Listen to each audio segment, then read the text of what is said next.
Hello Aries, Sun, Moon, Rising, and Venus signs. Kamusta po kayo? Sana po nasa mabuti kayong kalagayan. Welcome back po sa Star Tarot. And kung bago kayo rito, welcome na welcome din po kayo. And thank you po sa inyong suporta. I truly appreciate it. God bless you all po. Tignan po natin ngayon ang mga messages ninyo for October 9. Ayan. So, paunang mensahe. Kuha muna tayo ng paunang messages ninyo through the thing kasi tumalo na. Tumalo na agad si Swan. Ayan. Aries, that is about balance, that is about confidence and determination din, no? Si Swan. Kaya maaaring yun ang mga iha-highlight ninyo, mga qualities ninyo around this time, Aries, no? What else? We have butterfly, napakalaking butterfly. So there is big changes, no? May mga big changes na mangyayari sa buhay ninyo sa iba't ibang parte, no? ng buhay ninyo dito. Maaring ganun ang sitwasyon. We also have the rainbow. Ayan, napakaganda. Because rainbow symbolizes luck and hope, no? Yung luck na L-U-C-K. Kaya napakaswerte ninyo around this time, no? And that symbolizes fortune as well. And dito meron tayong changes, 'di ba? Kaya yung rainbow din symbolizes new beginnings. So talagang kapag merong mga pagbabago, 'di ba? Meron kayong isasarang pinto dahil merong magbubukas. So meron kayong i-welcome na mga bagong sitwasyon, mga bagong situation and experiences dito around this time, Aries. So parang ang daming ganap, no, sa buhay ninyo around this time. Napakaganda lang ng mga new beginnings na to kasi ito yung mga bagong simulain dito dahil nanggaling kayo dun sa pagtatagumpay ninyo sa mga hardship ninyo, no, sa buhay. So what else for Aries? We have Two of Wands. Ayan, planning stage. Si Aries, maaari ngayon may mga plano kayong gusto ninyong gawin, may mga endeavor kayo dito na paplanuhan ninyo, pinag-i-strategize ninyo sa ngayon, ano? And ang maganda dito kasi di ba yung lalaki hawak niya yung mundo. So parang habang nagpaplano kayo, habang nagdidiskarte kayo kung ano ang uunahin ninyo siguro or kung ano ang gugustuhin ninyong gawin muna, no, prioritize ninyo kung anong plan yan, meron na agad na mga opportunities and possibilities na kumakatok sa inyo dito, no? The world is your oyster, kumbaga, Aries. Habang nagpa-plan kayo ng mga gagawin ninyo, meron na agad na mga sumusulpot dito na mga iba't ibang klaseng oportunidad and posibilidad that will be in support with your plans. Kaya napakaganda lang ng sitwasyon.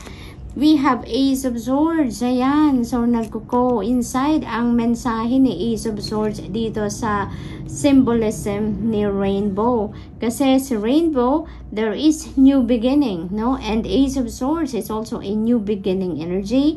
At si Rainbow din is nagsasabi siya na there is a new beginning na mangyayari sa buhay ninyo after ng kung ano man ang hardship or pinaghirapan ninyo or difficult times na napagtagumpayan ninyo, no?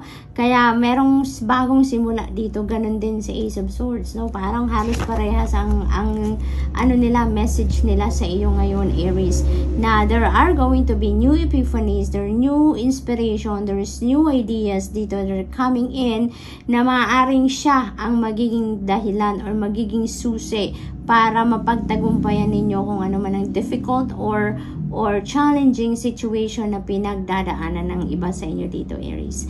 And that is going to open up new doors para sa inyo, opening up new opportunities dito and new path, no, sa kung ano man ang area ng buhay ninyo na medyo nahirapan kayo in the past.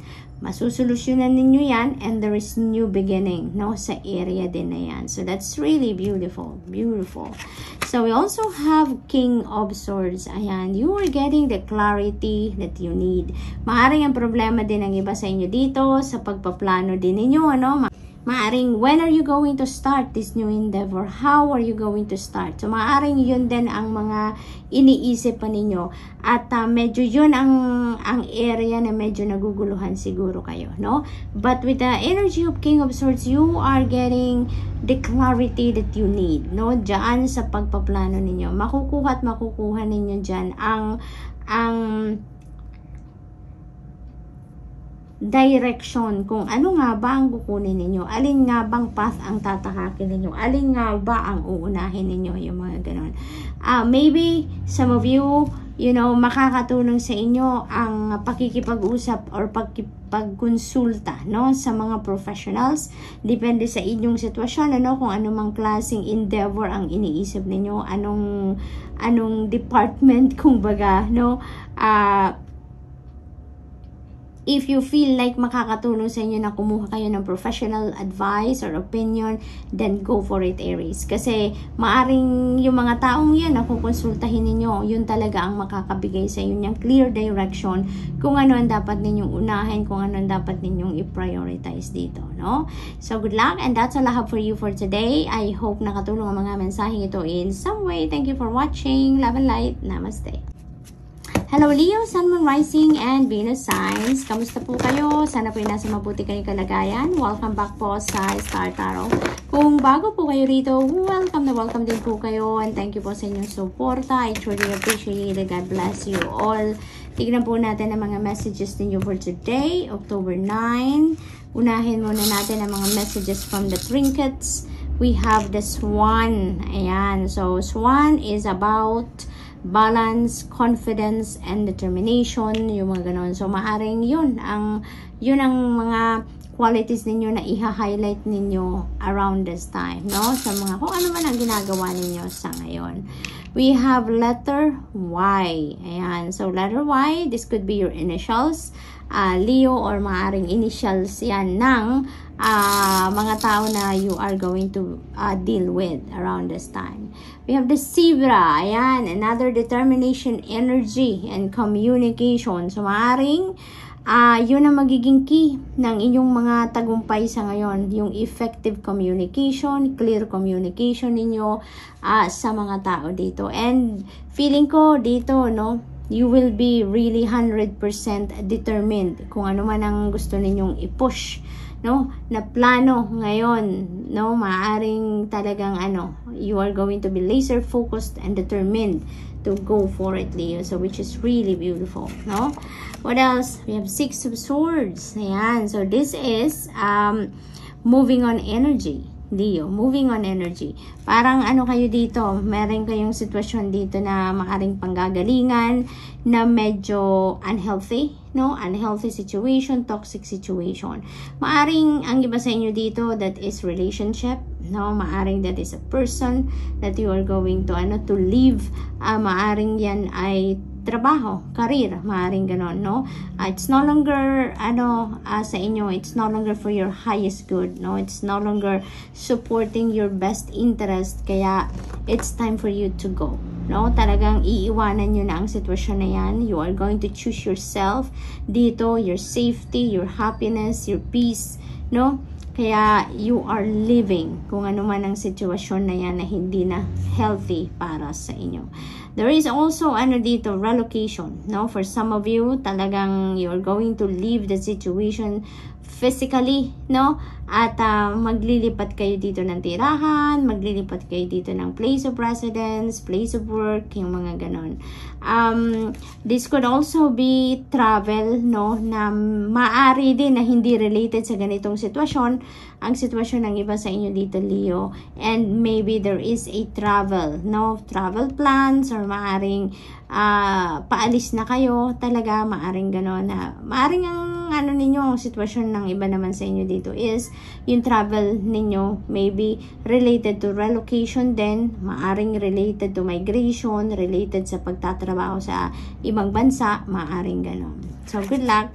We have 9 of Wands. Ayan. Perseverance. That's what you need right now. Determination and perseverance.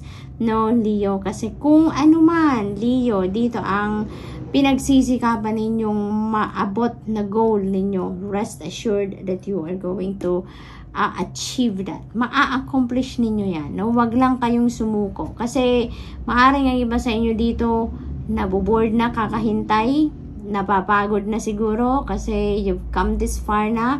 Maaaring ang haba na nilakbay nyo dito, pero siguro nakikita ninyo, nararamdaman ninyo na wala pa, malayo ka pa, no? Maaring ganun ang sitwasyon. Kaya nawawalan na ng pag-asa ang iba sa inyo or nabuboard na at napapagod na. Pero ang sinasabi nito ni Nine of Wands, don't give up, Leo. Now is not the time to give up kasi ang layo na nilakbay ninyo. You've come this far para sumuko lang kayo. Huwag naman, no? Konting tiyaga na lang, one last push na lang ang kailangan ninyo dito, Leo, and you are going to accomplish what you want to accomplish. Okay? So, gamitin ninyo ang inyong determinasyon. Huwag kayong sumuko. Focus lang kayo doon sa kung ano ang goal ninyo dahil malapit nyo nang marating yan. Malapit na. Just trust in the divine, no? Na tutulungan kayo hanggang sa makarating kayo doon sa goal ninyo. Okay? We also have Page of Pentacles. Napakagandang energy nito because this is good news coming in sa inyo, Leo, that is linked to money, career, and finances, and also maaring related ito sa mga property, no? Sa lupain, bahay, mga ganon. Maaring ang iba sa inyo, maaring kayo yung nag-offer, maaring kayo yung may binibiling property, nag-offer kayo, so maaring maka-receive kayo ngayon ng update, ng balita from your realtor, na maaring kayo yung maa-awardan nung property, no, na binibili ninyo. Maari din na kayo ay nagbebenta ng property. Maaring kayo ay yung realtor. Maaring ganun din, ano, Leo. So, maaring maka-receive kayo ng offer or may buyer, no? Maaring maka-receive kayo dito ng news na meron na kayong buyer. So, maaring ganun din ang sitwasyon. But that could also be, job offer, no? Job offer or maaring career or business opportunity din na maaring kumatok sa inyo dito, Leo. So, good luck. And that's all I have for you for today. I hope nakatulong ang mga mensaheng ito in some way. Thank you for watching. Love and light. Namaste. Hello, Sagittarius, Sun, Moon, Rising, and Venus signs. Kamusta po kayo? Sana po nasa mabuti kayong kalagayan. Welcome back po sa Star Tarot. Kung bago po kayo rito, welcome din po kayo. And thank you po sa inyong support. I truly appreciate it. God bless you all. Tignan po natin ang mga messages ninyo for October 9. Unahin muna natin ang messages coming from the Trinket. We have letter Y, Sagittarius, maaring initials ninyo yan or initials ng mga taong that you are going to be dealing with around this time. We have Cupid, and this is about desires, this is about affection. Maari din na meron ditong bagong love connection, no? Na bubuo between you and another person. Maaring now is the time to be in love, no? Sag. Kung kayo ay single pa, why not? Ano ba yun? Ba't nahahawakan ko, lumalabas pa rin sa kamay ko? So, we have Starfish. Ayan, Sag. This is about guidance. This is about inspiration, intuition, yung mga ganon. So, it feels like to me na kayo, may gabay kayo, no, na matatanggap dito. Maaring dasal din nyo yan, nagabayan kayo, bigyan kayo ng clarity or enlightenment at this time, maaring ganon. Or, maaring yung yung divine guidance talaga sa inyo, no, na hiningin ninyo o hindi, papadalhan kayo because maybe you really need some kind of divine guidance around this time sa mga bagay na inaasikaso ninyo, no? So, what else? We have Knight of Cups. Ayan na nga. Oh, talaga merong offer of love kayo, Sag. Maaring kayo ay single pa, no? At meron ng manliligaw sa inyo dito or maaring merong, alam mo yun, matagal na siguro tong lagi kang tinitignan, maaring tinatandaan ka niya, yung ganun ba? Maaring ang tawag dito, ligaw tingin, Sag. Maaring meron ng matagal na nagliligaw tingin sa inyo at hindi makapaglakas ng loob na magsalita, magpahayag ng kanyang nararamdaman towards you. Pero ngayon, ngayon na, pinana na talaga ni Cupido, no, ang puso nito. Kaya naman, maaaring mag-express na siya ng kanyang pag-ibig sa'yo, pagmamahal sa'yo, Sag. So there is definitely an offer of love dito, no, having the Cupid and then energy dito. So maaari din na may apology din dito, Sagittarius. Maaring meron ding lalapit sa inyo dito, someone na nakapagdulot ng hindi magandang pakiramdam sa inyo before. Maaring nakapagdulot ng sama ng loob, na hurt kayo ng taong ito before, and ngayon maybe lumapit siya sa iyo at humingi siya ng kapatawaran, no? Maaring hihingi na siya ng sa inyo, ng tawad, no, Sag? Maaring ganun din ang sitwasyon dito. And there is also an opportunity dito sa inyo na makakilala kayo ng bagong tao na maaring soulmate ninyo, makikilala ninyo ngayon. Kasi magkakaroon kayo dito ng magandang, magdi-develop ito, yung pagkakakilala ninyo into a very deep friendship, no? Kasi parang pagkakakilala ninyo, swak na swak agad kayo. Parang click na click agad ang mga personalidad ninyo, yung mga gusto ninyo, yung mga ganon. So maybe, no, this is your soulmate. What else? We have 3 of Wands. Ayan. So, this is a good fortune energy, Sag. So, maaaring may mga plans kayo na gusto ninyong simulan na sa ngayon. This is a perfect timing talaga to do that.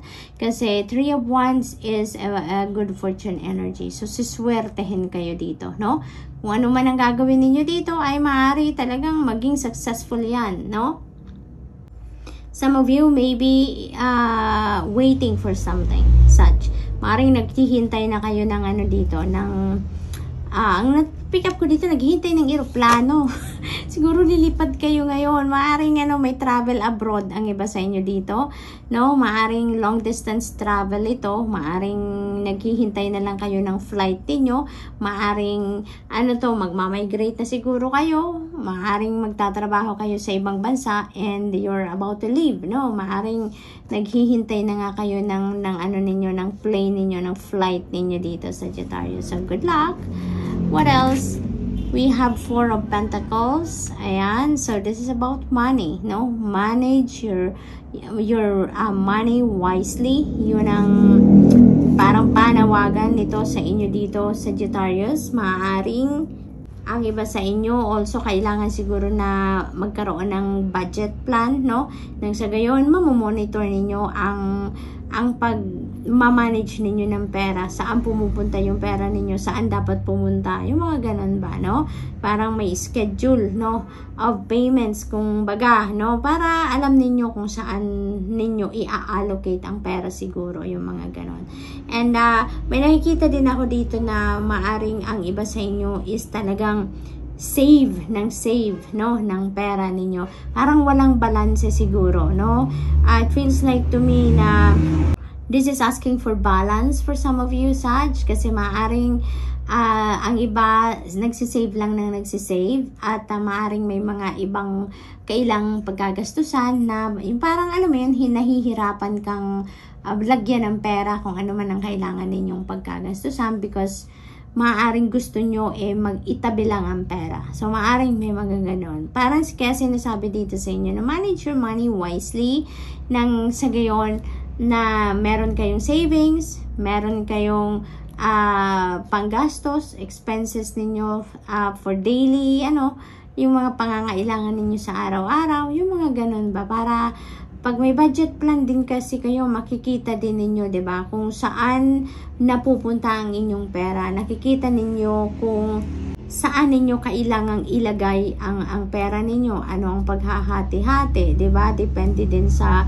priorities yung mga ganon. So, yun lang ang napipick up ko dyan for some of you Sagittarius, and that's all I have for you for today. I hope nakatulong ang mga mensaheng ito in some way.